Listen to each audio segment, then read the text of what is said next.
Welcome, Chris, to Metallarium Pages. It's a great pleasure to talk with you about Gravedigger, this new album, Bone Collector, and more things related to the metal world in general. So we are starting by asking, how are you doing today? How is the band during the last couple of years? Because your previous work, Symbol of Eternity, was released in 2022.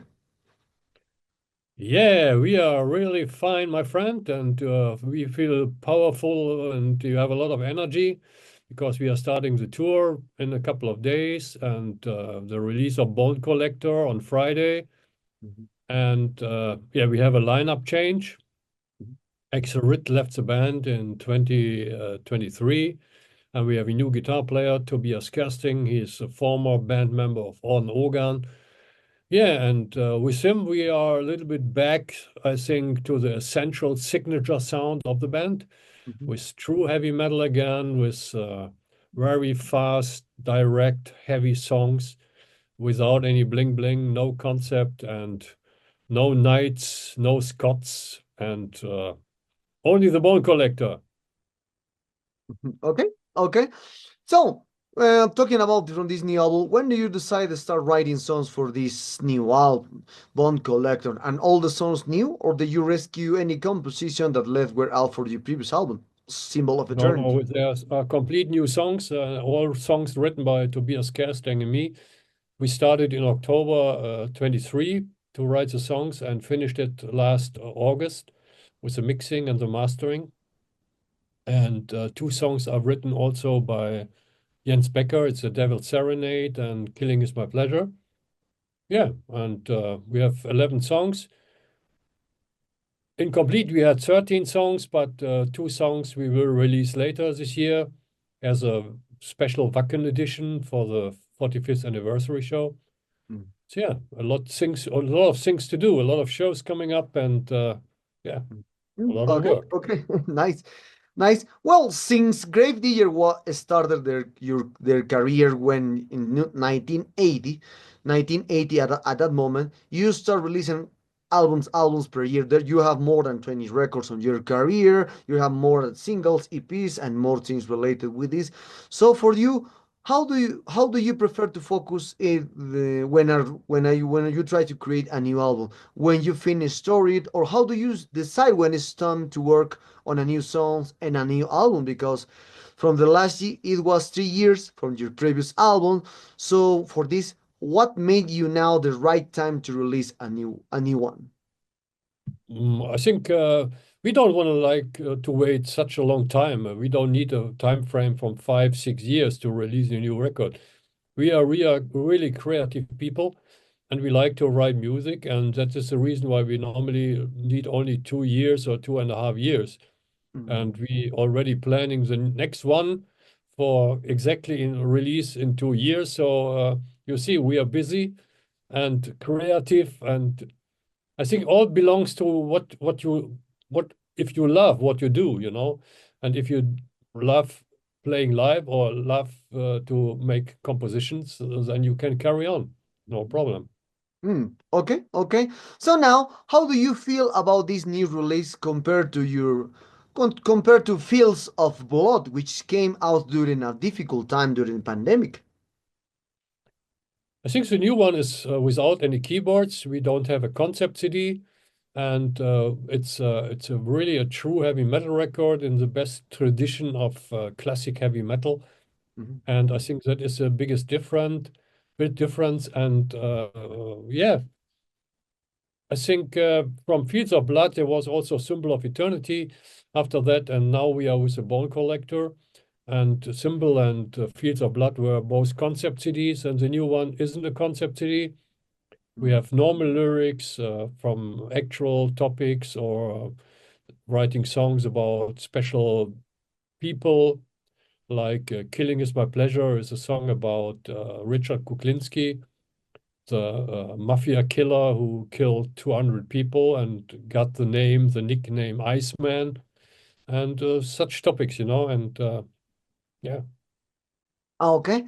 With more than 20 albums in your career and more than 40 years of experience playing music, So for you, how many things changed since you create Grip Digger and also into the music industry when you released your first album and you are releasing this new Bone Collector? I think the most important thing is that nowadays music is fast food, you know.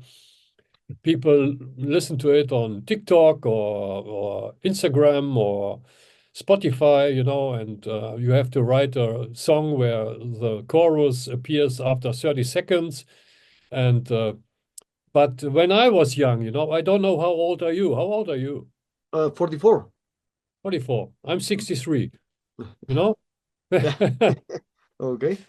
When I was young, I went with my friends to a record store and we chose some vinyl editions.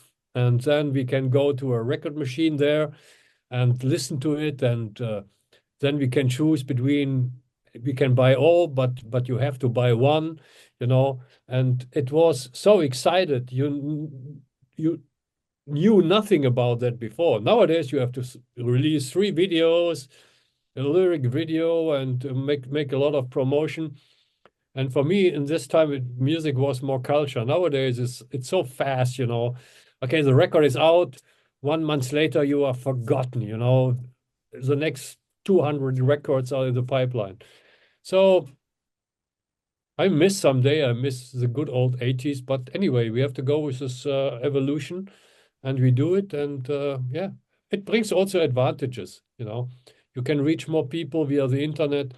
But on the other side, a lot of things are also anonym, you know, and if you release a single, people are complaining about something. And I had Mm. never the idea to complain about something when a Judas Priest released a record, you know, and we also didn't have the chance to complain somewhere. So Okay. nowadays it's easier.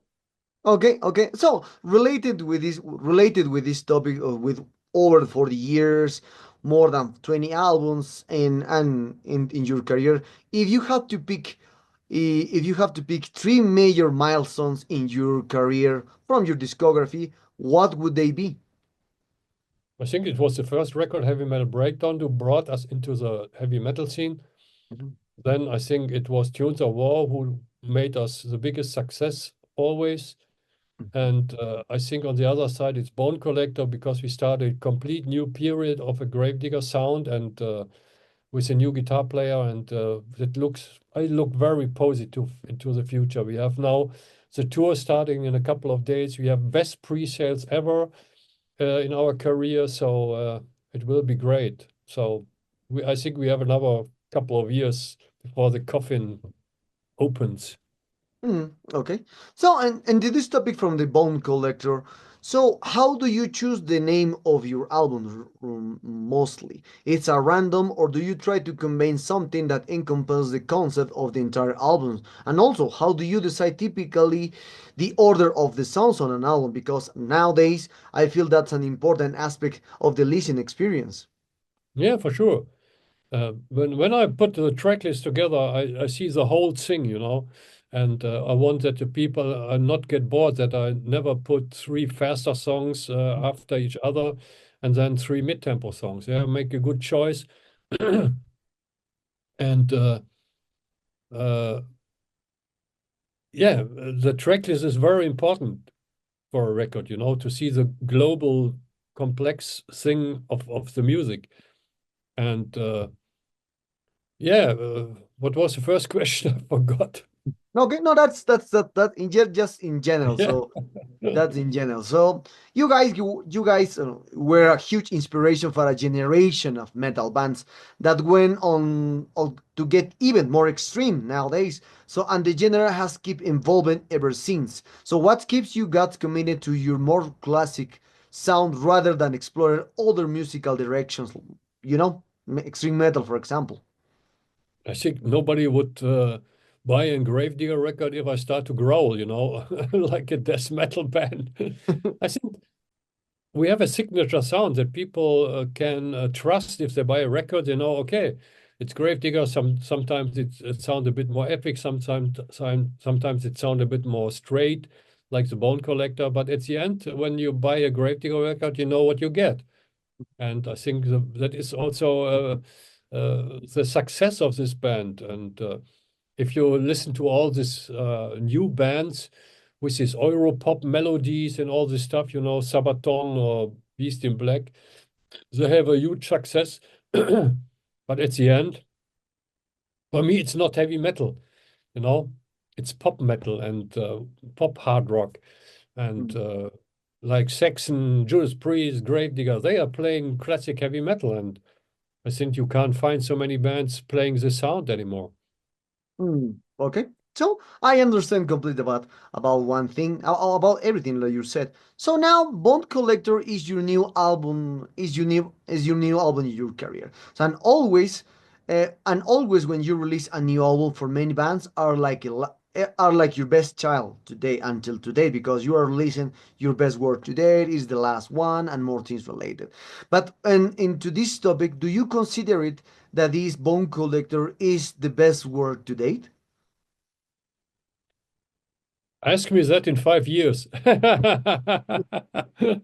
No, I Oh, think Bone Collector could be one of the best five Gravedigger records ever. I think my favorites are Heavy Metal Breakdown, Tunes of War, The Gravedigger, Return of the Reaper, and The Bone Collector. And these are my favorite albums. So I think Bone Collector is a timeless record. You can put it in 10 years and you will like it like today, you know. And I think it's timeless. And when I do my workout in the evening before I go to sleep, I listen to Devil's Serenade or Killing is My Pleasure. And okay. I think it's a timeless record. So classic. Hmm. Okay. Okay, well, this is more with one of your 22nd album in your career. Heavy Metal Breakdown, it was your first album.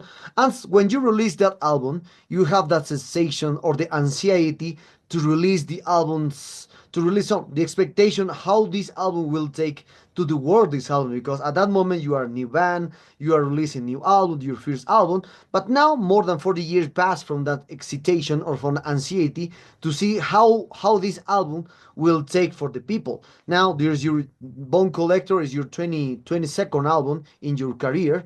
So is that kind of expectation releasing a new album still continue to see how will this new album will take by the people, by the reviewers, by the press, etc., etc., or just like is for example, it's just oh, well, it's a new album, we are releasing new music, and we're happy about it. I think the last what you said. I like to write heavy metal music. I like to record. I like to play this stuff, and I want to present to people outside my creativity. And I'm really lucky because I'm able to have a to release records and also playing live shows. And that is the most important thing for an artist like me, you know. I never imagined to do a record every 10 years. That would be not possible for me. Mm. Okay, okay. So I'm talking about all other kind of things. Well, this is your new record, Bone Collector. This new album is a great one. This has a lot of punch, has a lot of heavy metal breakdowns, have a lot of power metal there. So a lot of stuff into your music. So how do you maintain your classic sound? Meanwhile, the band still continue evolving in new things or in your new sounds. How do you maintain the classic sound for Grave Digger without taking a different path? I think I create this signature sound of Gravedigger, equal from which guitar player was in the band. I have my suggestions, you know, and I know what the band has to sound. And every time when I find a guitar player I'm working with, I give him my imaginations, how the band should sound, and we are carry on this way. I have a imagination from the guitar sound, from the bass sound, from the drums, from the vocals, and we put it all together and created Gravedigger songs from it. And if you listen in between 100 records with closed eyes, or that is a Gravedigger album, you know. Yeah, that is correct. That is correct. So, and for that one, the next question goes to, as you are last. as you are the last member of the band since 1980, when the band was called Digger, also then Hawaii. So, do you consider that you are the gatekeeper of the sound of Grave Digger? I'm the gatekeeper of heavy metal. Of German of German heavy metal. No, I see myself as a normal person. I think that we keep the good old heavy metal alive until bands like Accept or Saxon stop playing music, you know. There are not so many bands which have this signature sounds like Halloween or Gravedigger or Rage or Saxon. And one day it's over. And there are only Beast in Black and Sabaton. Goodbye, heavy metal world, it means then. Hmm. Okay. Okay. Now talking about especially for the promotion of this new Bone Collector, what kind of plans do you have for this new album? I saw that you embark in a new tour for this new one, but perhaps you will embark in more tours. Here, you will come back to Latin America next year or this year. Who knows? What kind of plans do you have in general? In the moment, our promoter is working on a Latin American tour for the October, November this year. And then we come back, and I don't know which countries we want to play there, Mhm, but I think Brazil. I hope that we can come back to Peru again. It was an awesome show last time when we played there. mhm. And yeah, let's see. We have a lot of plan, a lot of shows, and we play until 50 shows this year. And yeah, it will be a very successful 2025 for the band. Mhm. Okay, okay. And one question that will capture my attention, you mentioned about about the heavy metal in general. How do people need to hear or understand the heavy metal? Because the old ways is the better ways. And usually when I interview a lot of people from EXA, from a lot of bands from the 80s or from the 80s or 70s, they think always the time that the age of the heavy metal, it was the 80s. For the extreme people are the 90s, and the list goes on, continue. So for this question, why always the bands from the starts their career in the 80s or 70s always just keep listening the old bands and know the new and know the new bands in the world? When you play in at a festival, you also saw you saw new bands, you saw this kind of. But in this case, do you get attention when a new band play, or do you have time to hear new bands apart from Yeah, the old bands? yeah, for sure. I check them all out, you know. I want to have an overview what's going on. There are also I like some new doom bands, you know. There are like a lot. I don't like this Europop metal bands, but there are cool new bands on the market, you know. So I'm interested in every kind of music, and sometime I discover a band which I like, which is new and I like. Mm, okay. Okay, so into this topic also, you mentioned about there's thousands of releases per weekend. It's not like the 80s or 90s when you hear bands releases for 30 per month, just one release per month, or five per month. But now you have 50 per weekend. That's impossible to follow. Even we are working as a media, and for us it's impossible to do reviews for 20 or 30 releases per weekend. It's impossible for us. So now, how do you see this? How do you see this overpopulation of releases bands in the world? For some people, it say that it's good for the metal scene that has thousands of releases per week per month, and for other people, especially from the old era, said that is has to has more releases per weekend is like a little that's an advantage for this one because there's too many people to get more attention and it's not good for this scene. What is your point of view about this? I don't know, thousand of releases per month. I think more quality, less quantity. Mhm. I think that is the most important thing, that you release an album when you think the quality is high. And to be honest, 90% of the releases don't have this high quality, you know. And that is also the reason why only 10% of the bands get the attention of the people outside, you know. When I listen to Spotify, everybody can upload a band to Spotify, you know. And there are so many bands crawling around with 200 listeners a month or something like that, you know. I think for them it makes no sense. Wait, and play live, play live, play live. That is the most important thing. Yeah, Mhm. before you upload your music to Spotify. Oh, okay. Okay, well, like a band like you, Grave Digger has a lot of experience playing lives, doing selling records because that's normal. But the recent years, so as you can see, the people are no. You have you don't we, you will you didn't receive more profits when you release an album, especially for the physical stuff because the physical stuff decreased a lot now because there's more people hearing Spotify or the digital platforms in general. So in this topic, how do you see the music industry in 10 or 15 years? And for this topic, just because now just the metal scene is continue to buy physical stuff, but now the if we're speaking for the pop scene or the mainstream scene beyond from the metal scene, just that scene is working for singles and streaming. No more physical stuff in that era, and that's in some way there's the music industry are right related with us with the metal scene that there are less and less people buying records. I think that is the biggest problem because you have to produce your records, you have to be in a studio, or you have to earn some money from it to feed your people at home. But I think that the CD is going down. I think that digital will going higher and higher and higher. And one day there is no physical product anymore. And when this time has come, I will stop and sitting at home in my balcony and live my life and watching TV and have some cool drinks, and then it's a time to stop. Okay, okay.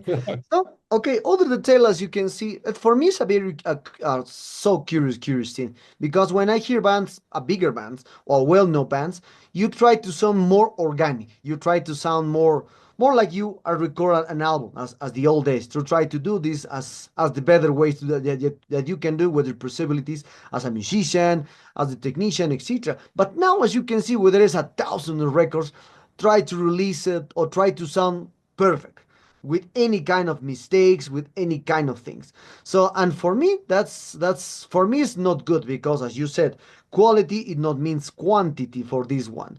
So and for this one what do you think what is your kind of opinion with this new standardization of the sound into the music industry because now all new bands are sounds perfect any kind of mistake. But when you hear of the bands from the 80s or the 90s, you can denote some errors there. You can denote some mistakes into the music. But it's good because you at that moment you think that the music is more real, more organic. But now there's all perfect. There is no kind of mistakes in the music. There's nothing.